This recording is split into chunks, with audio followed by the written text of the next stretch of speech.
This is Season Long Baller, and I hope you're having a wonderful end of the weekend. And if you're off tomorrow for MLK, even better for you. But this is our shooting the breeze, shooting the rock. We do this every now and then, and we're making it Season Long Podcast number 76, as we will talk about all things Washington Wizards, Season Long Baller, and of course, we'll get to that elephant in the room that I know you are wondering about, which of course is the Trae Young deal. And we'll do that as we do our shoot around here. And you may have noticed, and it's something that I've alluded to in a few of the games, but I've been shooting the ball a little bit better, and we're going to talk about that. I've been putting it off, though, for several weeks now as we've been playing our games, but I will talk about that as well. So let's just get right. 31. So we're going to talk about that, but let's get to the nitty gritty, right?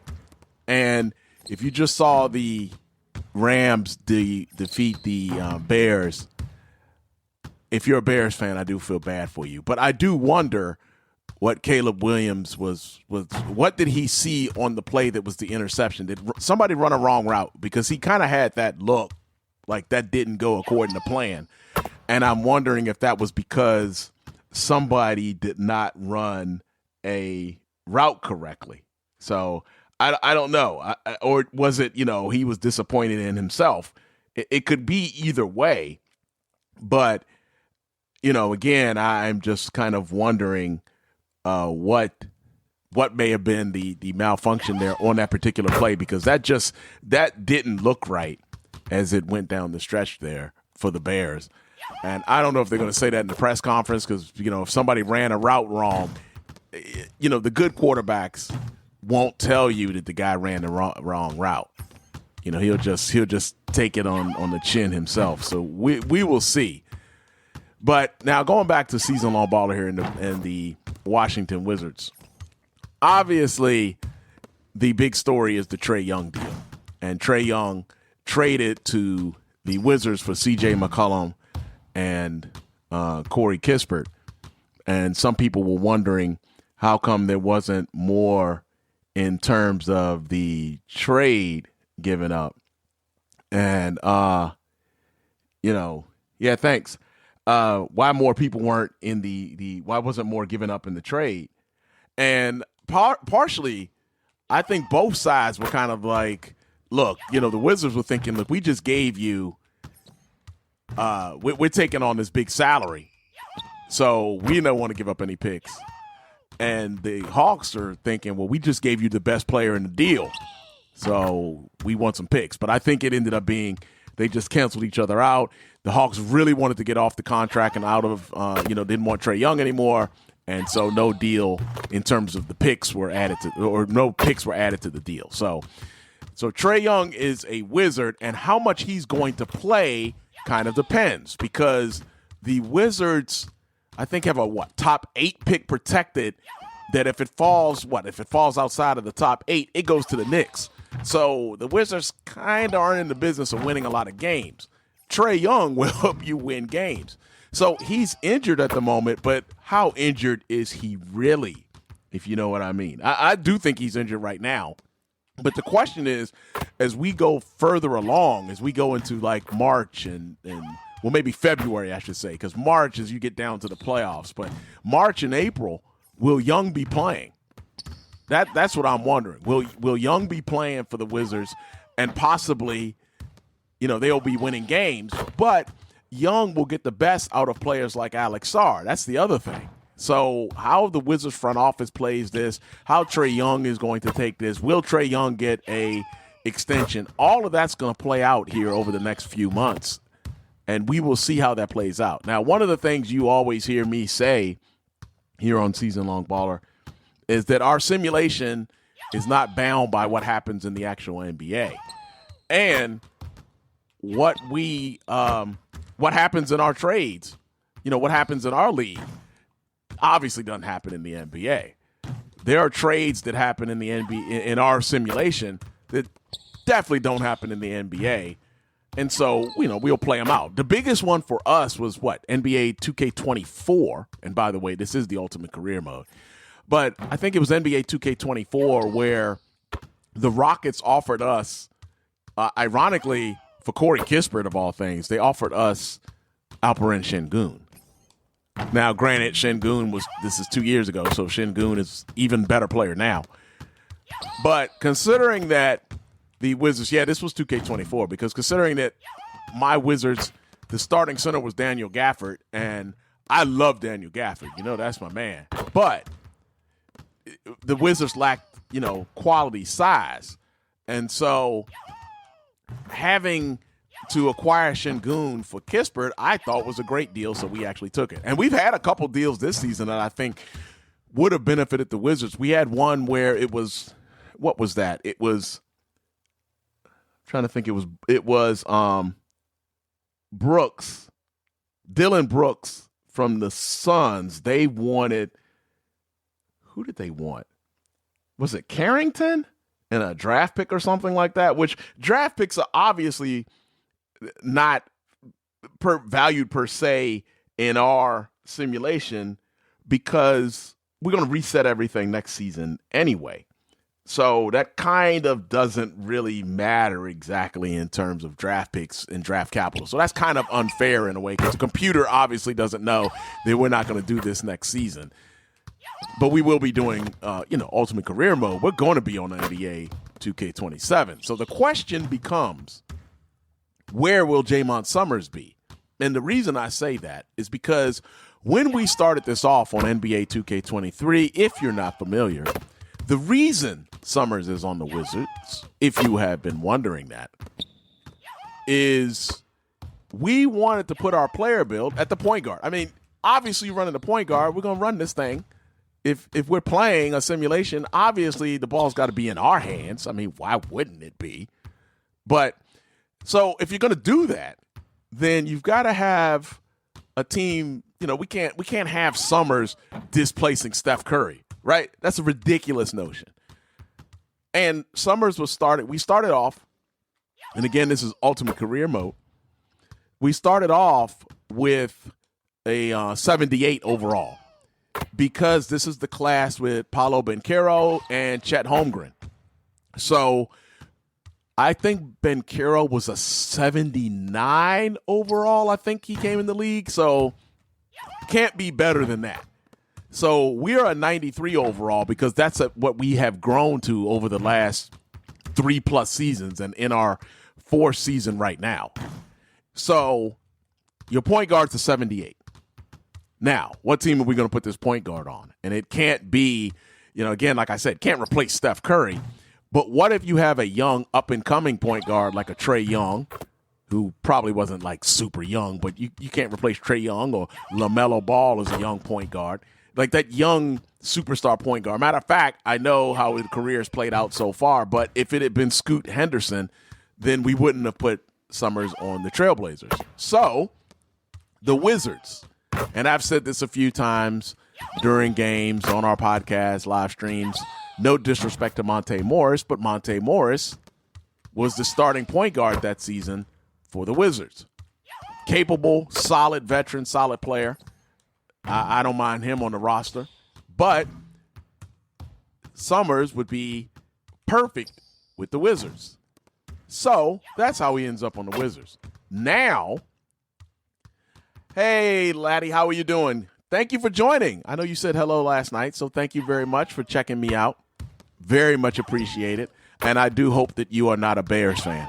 You took it on the chin tonight if you're a Bears fan. But if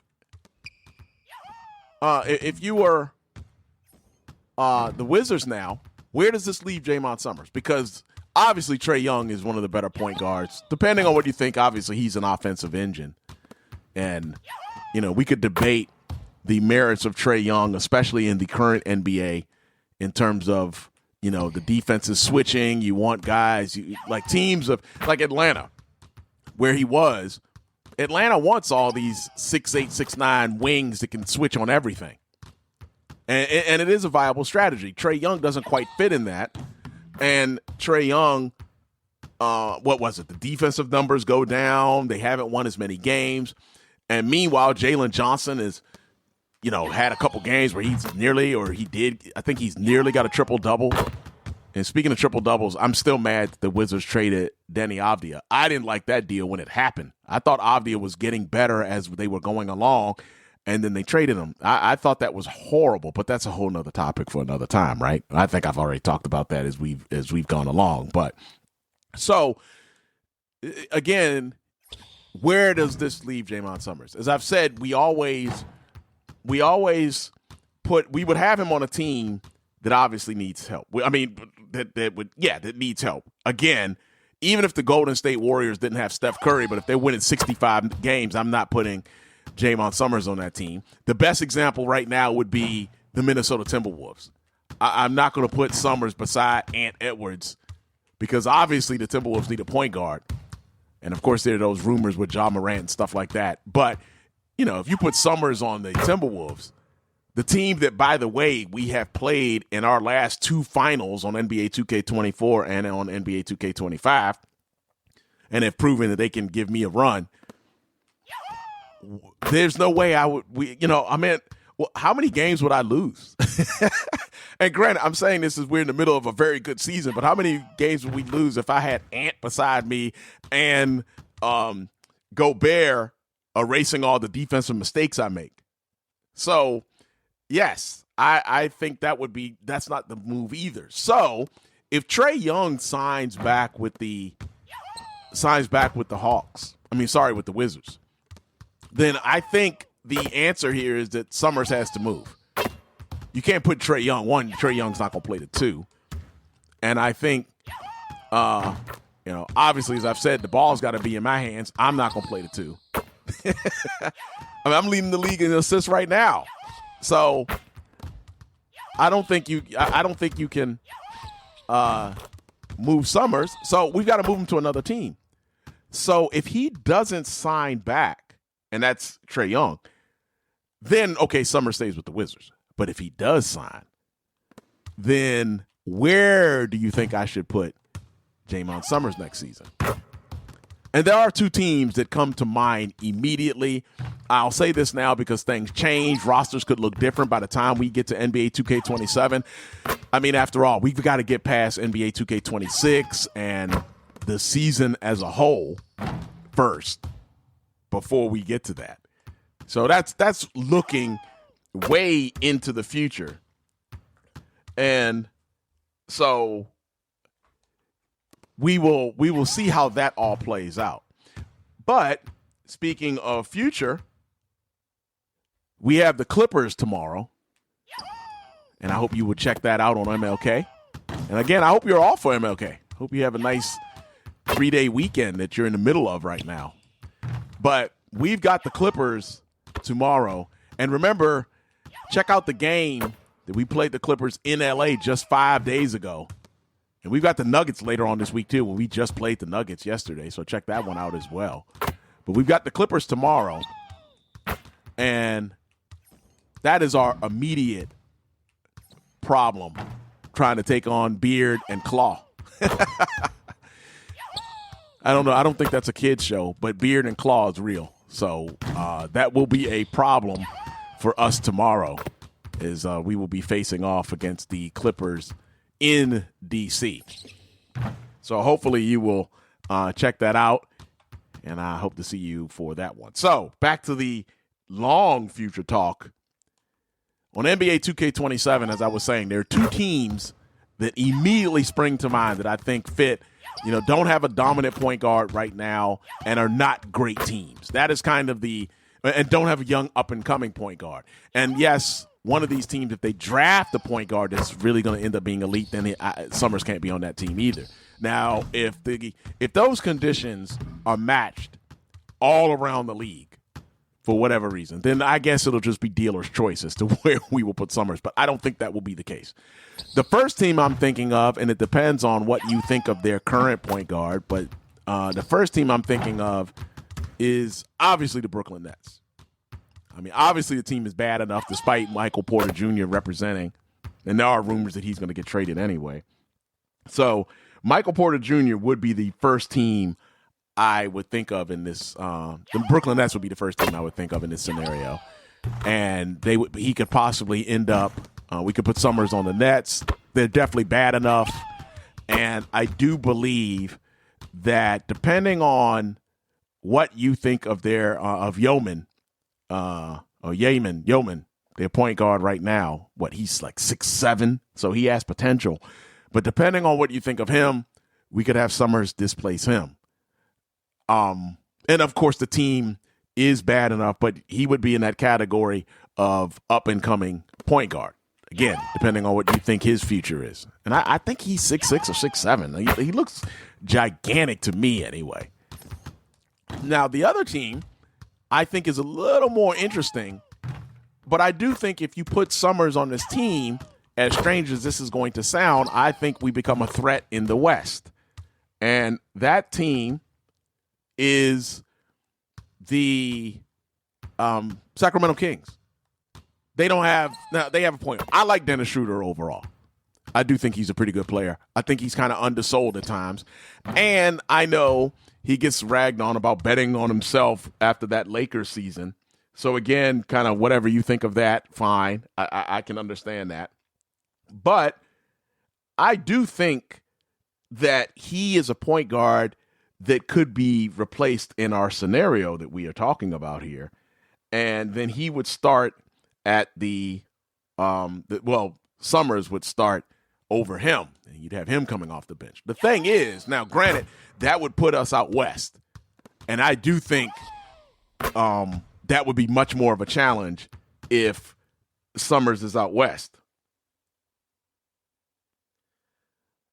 Hey, what up, Miner? How are you doing? And I do think that that is much more of a challenge if you put Summerz out west. But I don't know. I really think the thing is, I really do think the Kings might be a little too good if I put Summerz on the team. Maybe. I don't know. Because defensively, they still would have some problems. And I don't know how you would feel about that. Because, Sabonis is not known as a crazy shot blocker or anything. Even though running pick and roll with Sabonis would be awesome on the game. Obviously, that would be like De'Aaron Fox and Sabonis teaming up. I think we would make some noise. But running Zach LaVine off of these floppies and, possibly posting up DeMar DeRozan, letting DeRozan have the midi game, I think we could do some damage. Now, I don't know. Did we beat the Thunder? I don't know. But I do think, and again, the Kings could turn around and draft a young point guard or something that could be a superstar, and I couldn't go to the Kings. But it will be interesting to see if you put me on the Kings, what do you think would happen there? Do you think we'd win a whole bunch of games? So I think it is worth considering. And if there's a team that you think, then I'm just obviously missing because, again, these are the two right off the top of my head, the Nets and the Kings. Then, hit me up in the chat or hit me up in the comments and tell me what team you think I should go to if Trae Young doesn't stay with the Wizards, which I think he is, honestly. I know there's some people there that have been familiar with his career. I think there's some former, Hawk executives, I believe. So I do think he's going to sign back. If he doesn't, then yeah, Summerz just stays with the Wizards, unless the Wizards all of a sudden turn this around and go 60 and I don't know, finish I don't know. I forgot how many losses they have right now, but if they go I don't know. I don't think they could be good enough this season. They'd have to win, 40-something games in a row and get up to 50-something in whatever. So that would change things, but I don't think that's going to happen. But and I especially don't think that would happen without Trae Young. So that would then be the two teams that I am thinking Summerz would go to. And again, if you have some thoughts, let me know. Now, the other thing, which I have put off for probably a couple months about talking about, is I changed Summerz' release around the holidays. And I am much more comfortable with this release, as you can probably tell from just the jump shots that I have been making while we've been sitting here. And so, okay, of course I missed that one right when I was talking about it. So, and that's how it always goes, really. And don't forget too. And well, actually, I'll talk about that in just a moment. But one of the things that we had, like I said, I've been putting off the whole time, is this new release that I have gone with Jaymont Summerz. Now, last year, I had Kobe Bryant as my upper and lower release. And apologies to the big Kobe fans. I don't know. It just never worked for me. Not as well as I thought it could have worked. And I was looking for, a big guard release. Summerz is 6'5" in our player build. So I was looking for a big guard release. And for whatever reason, that just did not work out. Never did get the I don't know. I never did see the release point, as they say. And did not mean to shoot that like that. And I'm using release for the timing. But last season, it just wasn't working. And at the beginning of this season, it wasn't working either. Now, on NBA 2K24, I was using Danny Green. And I was, for whatever reason, that was working wonderfully. Whether it was just the timing was great or I was seeing it perfect, whatever, I was consistent in how I could get that release, and I shot from three much better that season. Danny Green was on NBA 2K25, but Danny Green's retired. And I was worried that on NBA 2K26, Danny Green wouldn't be there, and I would have shot with that for 3 seasons and would have been in major trouble. And I think that trouble has been well-founded. However, that means I had to change to somebody, and I changed to Kobe Bryant because Kobe Bryant's an all-time great. I think 2K, he's a cover guy, right? They're not going to ever take him off of the game. So I thought that was safe. The problem is I just couldn't shoot with that release very well. And that has forced me to change my release. So I got pretty radical for NBA 2K26 once we got into the holiday season. At the beginning of the season, I think I was still rolling with Kobe. I may have forgotten now, but it wasn't working. And I was shooting, I was shooting terribly. I was among the league's bottoms from 3. And I was really shooting terribly. I was under 30%. I might have been under, 20. I might have been around 27, 28 at some point. So over the holidays, went to the lab, and of all things, found something that kind of works for me. I did change from push and went with release.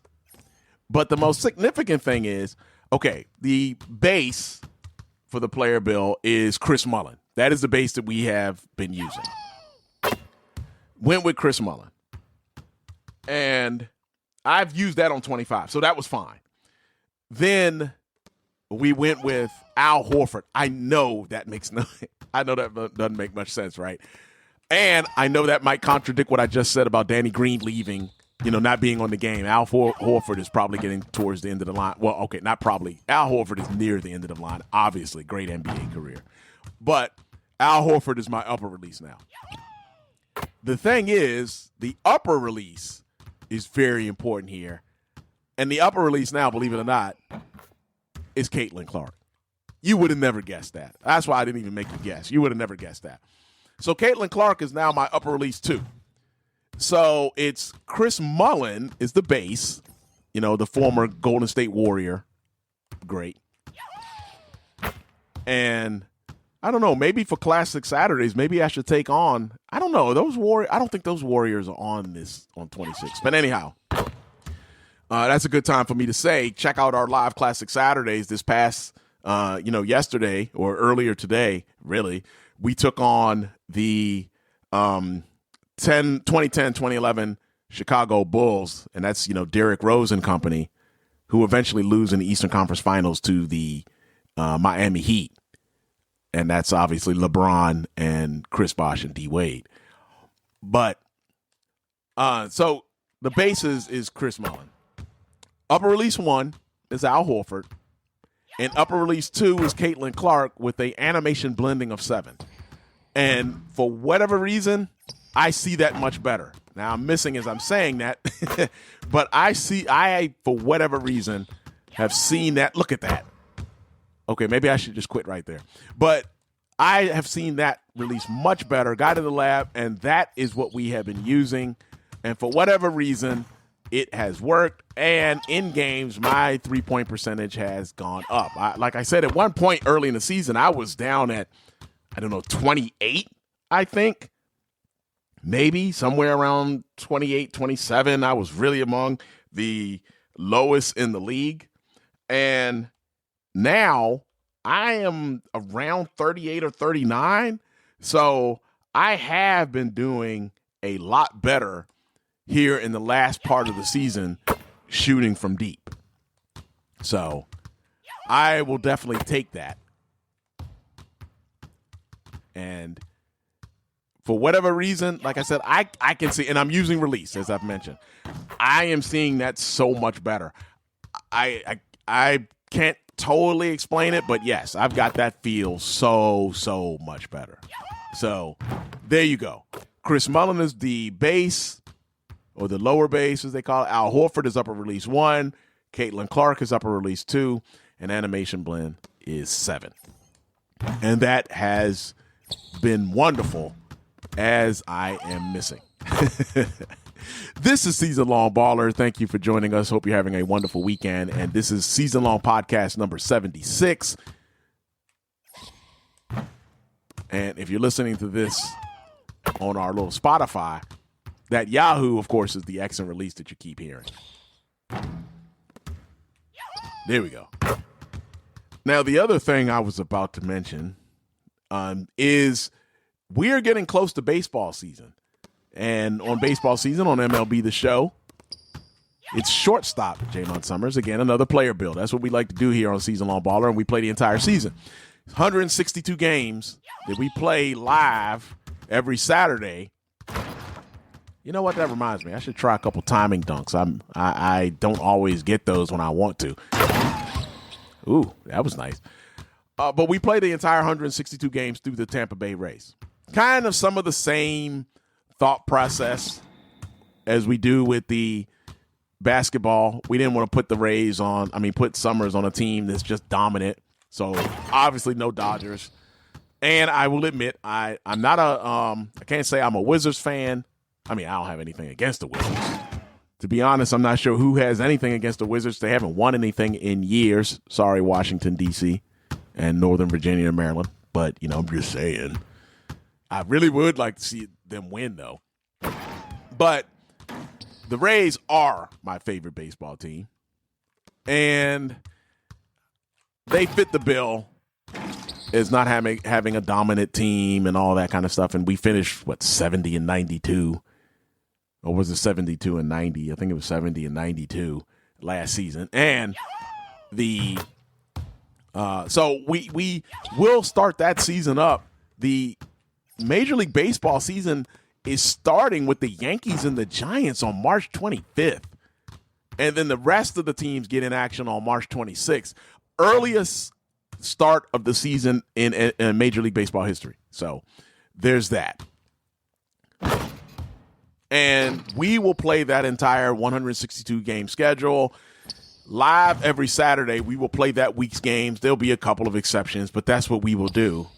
And I think the game itself is coming out sometime in March. I haven't seen any announcements yet from MLB The Show. But we will be playing MLB The Show 26. And we played MLB The Show 25 last season. Kind of started halfway through the season. Like we started in July and we had to catch up. And eventually we did catch up and we were mirroring the season. But we lost a lot of games. Obviously, if you finish like 70 and 92, I think that one fell. That was surprising. I don't know. Was it May? But was it like around July that we had already lost the majority of the games and we were kind of out of it? So there's our poll. And we have a player build too. We have a couple player builds, obviously Summerz, but we built what we thought would be a lights out pitcher. And he had moments, but he finished 12-12, which, by the way, was the best record of any pitcher on the Rays in our simulation. And he finished, like I said, he finished 12-12. So the poll is, what else do the Rays need? Do they need a closer? Because the Rays led the league in blown saves. And I don't know. I can't say if all of the saves weren't blown that the Rays are in the playoffs. Not that, but would have been a much better season. They would have been a lot closer to 500, I think. And teams would just they weren't even thinking about it. They were just stealing bases without even worrying about it. So do we need a catcher with a golden arm? And I'm not saying this catcher has to be able to hit like Raleigh from the Mariners, but, maybe that defensive catcher that can intimidate some of these base runners, that might be a good idea. I'm not sure, but that might be a good idea. Or you may think that we're just fine, that we just run it back with Summerz and Solstice and everything's okay. But if you get a chance, check out our poll. It's on our homepage. And let me know what you think. So there is that. So we do the shooting the breeze, shooting the rock every now and then just to kind of catch up on all things Season Long Baller. And as I said before, I do like this release that we have now created. I think it is just, I don't know. It's been very good for me here over the last, I guess, month and a half maybe of the season. That's kind of what it has been. So it has definitely worked out. Now, the Wizards are, depending on if you've checked out our game from yesterday, where we took on the Nuggets. But we did lose to the Clippers on, 5 days ago, on the 14th.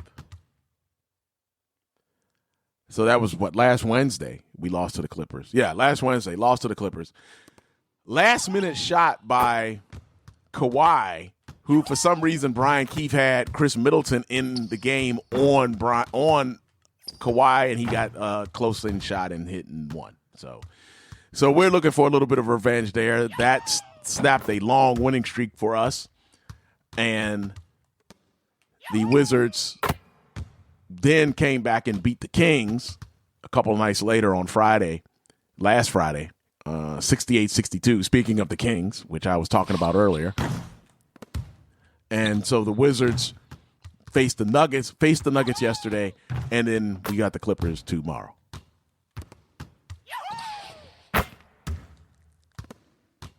There we go. Shout out Joe's Arcade.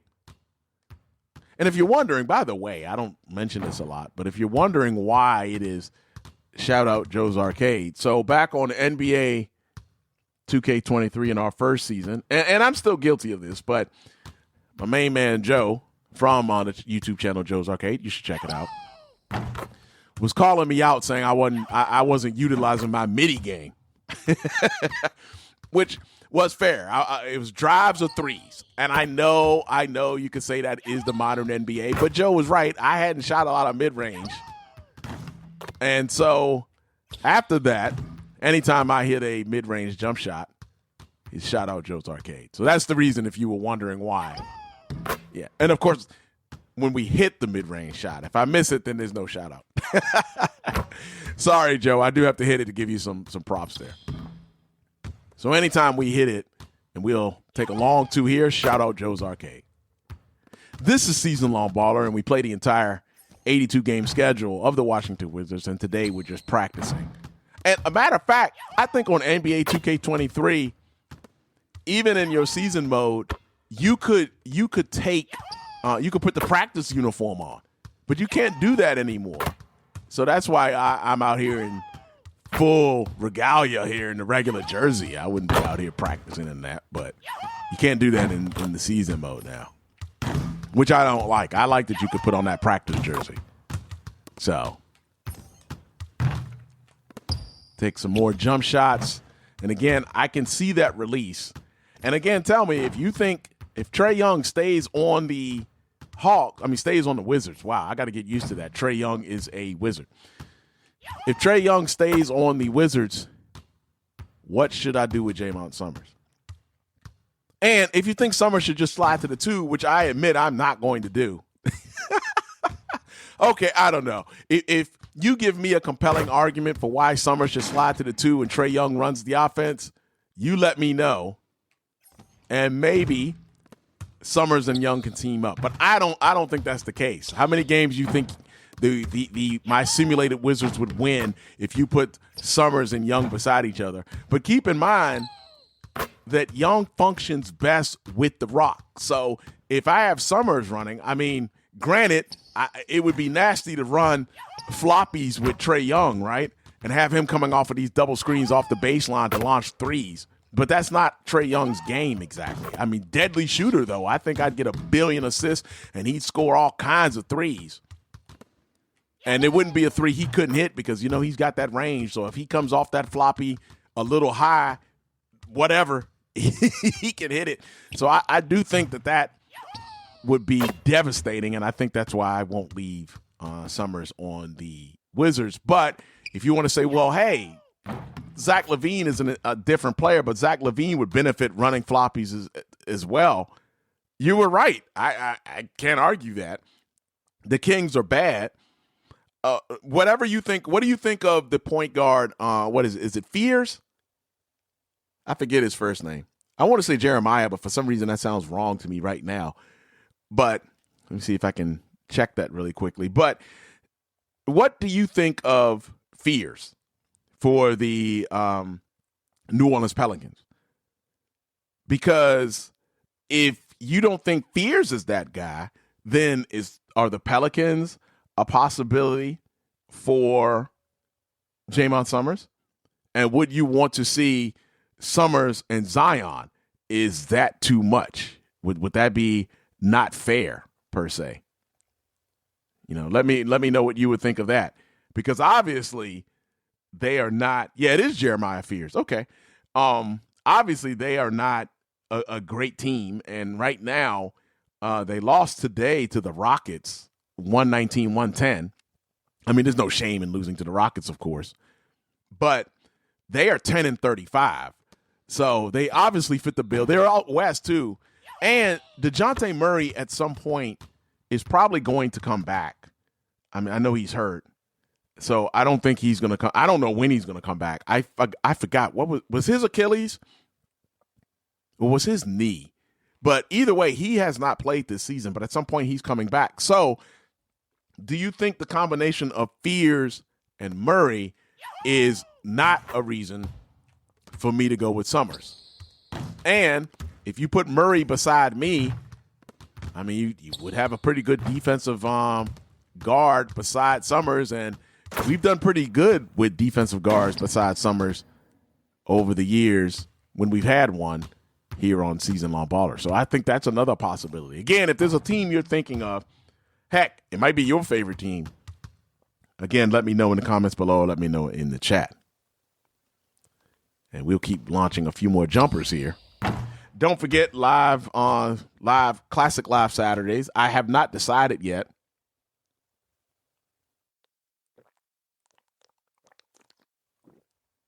Haven't decided yet who we're going to play in our next Classic matchup. But it will be some Classic team. Now, I will tell you, as I mentioned in our live stream last night when we were taking on the Bulls, we've already taken on the 10-11 Dallas Mavericks, the team that defeated the Heat in that finals that season, as you know. And that Heat team beat the Bulls that we played. So we won't play them, but you let me know, out of those teams that are on NBA 2K26. And it doesn't matter. I mean, we're not going with these are all-time great teams. I'm not scared of anybody. That doesn't mean we'll beat anybody. I'm just not scared of anybody. Taking a few more jumpers. And again, release is, and as I've said, I've been talking about this for quite some time. And we'll take a few more jump shots here. This is Season Long Baller. And again, shooting the breeze, shooting the rock. Who do you have in the national title game tomorrow night? And I will tell you, I'm pulling for Indiana. I'm not going to even hide it. No, I'm not a Miami fan. Now, do I like Miami better than Notre Dame? Oh, it's not even close. Yeah. I would go with the fact that who would I pull for if Notre Dame was playing a football game? Who would I pull for? Like, what opponent would Notre Dame have to be playing for me to pull for Notre Dame? I guess Satan. But no, I don't like Notre Dame. Never have liked Notre Dame. And, I like Marcus Freeman, but sorry, he's coaching the wrong team. And by the way, again, I as a Giants fan, New York Giants fan, I know I mentioned the San Francisco Giants earlier for opening night in major leagues. As a Giants fan, I am ecstatic that they've got John Harbaugh. And I wasn't sure, nothing against Marcus Freeman, but I wasn't sure I wanted Freeman as the coach. I mean, one thing with college football, college sports in general, is recruiting. If you are a great recruiter, then obviously you can change and right now, I guess recruiting transfers. But if you're a great recruiter, you can change the fortunes of your program. And I think Freeman's a great recruiter. The question is, you don't get to recruit in the NFL. That's always the question I have for any coach, any level in college sports, any sport. Can you recruit? When you go from college to pros, what are you going to get? And the great recruiters, again, you can't recruit. You can't get every 5-star guy that's around the nation. And so you always wonder. And so for Freeman, I wasn't sure. I don't know. I didn't feel like now was the time for him to go to the pros. And apparently he didn't either. So I'm glad that the Giants didn't get him. And granted, it could have worked out, but I'm glad the Giants didn't get him. But, Freeman was in that mix before Harbaugh was fired by the Ravens. But, yeah, I'm ecstatic that the Giants have gotten John Harbaugh, for sure. Oh, that was not a good release. So now, after talking all night about how comfortable this jump shot is, obviously I've missed a whole lot of them in a row. That's just how it works. Oh, man. Wow. Now I am not feeling it.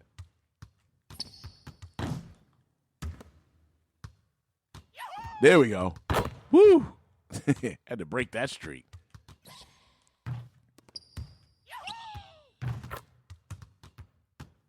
But as I said here on Season Long Podcast 76, we did have to address that elephant in the room, and that is the trade. Ooh, that was a bad release. We did have to talk about the Trae Young deal. And again, that deal was C.J. McCollum and Corey Kispert for the Wizards going to the Hawks, and Trae Young coming back to D.C. I didn't think I was going to be able to dunk that. I wasn't.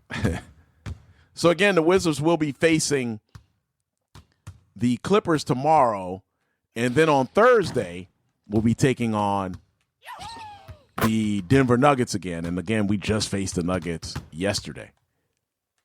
All right, I think I will take a few more shots here, and we will call it a wrap on this edition of Shooting the Breeze, Shooting the Rock, Season Long Podcast number 76, and thank you for listening. And got that jump shot to fall. All right, let's get a couple more in here. Well, okay, we got to, obviously, you can't end on a miss, just by the way, if you didn't know that. But you know what? If you're a hooper, you already know that. There we go. And then we're going to end on this Steph Curry range, which, by the way, I do have the Limitless Range badge. That was one of the two I started off with on Dimer being one of them on NBA 2K23. Got it. 31-4 from the logo. So that's going to put the wraps on this edition of Season Long Podcast number 76, Shooting the Breeze, Shooting the Rock. Thank you very much for joining us. And again, tomorrow we will be facing tomorrow on MLK, we will be facing the LA Clippers here in DC. And then on Thursday, we'll be taking on the Denver Nuggets at home in DC as well. And I hope that you will join us for both of those games. Now, after the Nuggets, next Saturday, or this coming Saturday now, we'll be taking on the Charlotte Hornets on the road. And the Hornets sometimes do give us trouble. So it's not just a foregone conclusion that we are going to lose to the Hornets. That's going to do it for yours truly. And if you like what we do on the channel, go ahead and give us that like, subscribe, and follow. It is much appreciated. Much love. That's it for Season Long Baller. Peace.